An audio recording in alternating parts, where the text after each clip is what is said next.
గంటలైతే బాగా టైట్‌గా వేసుకోవాలి. పోగులు ఎగిరిపోతాయని చెప్పా కదా! అందుకనే 1కి 2 సార్లు చెక్ చేసుకోవాలి టైట్‌గా ఉన్నాయా లేవా అనేసి.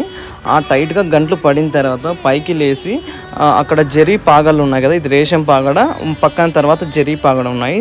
దానికి యథావిధిగా బరువు వేసుకోవాలి. బరువు వేసుకుంటేనే మనకి బార్డర్ అనేది స్టిఫ్‌గా వస్తుంది. అంతే అంతా టోటల్ నడుము, బార్డర్ అని ఫుల్‌గా టైట్‌గా కూర్చుంటాయి.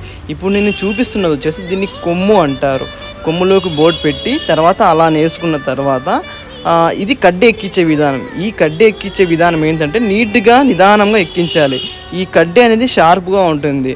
లేకపోతే పోగులు కట్ అవుతాయి. ఇది మాత్రం నిదానంగా ఎక్కించాలి. మా చేనేత పనితనం చాలా కష్టమండి. ఈ వీడియో చూసిన ప్రతి ఒక్కరూ లైక్ చేసి మన ఛానల్‌కి సపోర్ట్‌గా ఉంటారని కోరుకుంటున్నాను. గంటలైతే బాగా టైట్‌గా వేసుకోవాలి. పోగులు ఎగిరిపోతాయని చెప్పా కదా! అందుకనే 1కి 2 సార్లు చెక్ చేసుకోవాలి టైట్‌గా ఉన్నాయా లేవా అనేసి. ఆ టైట్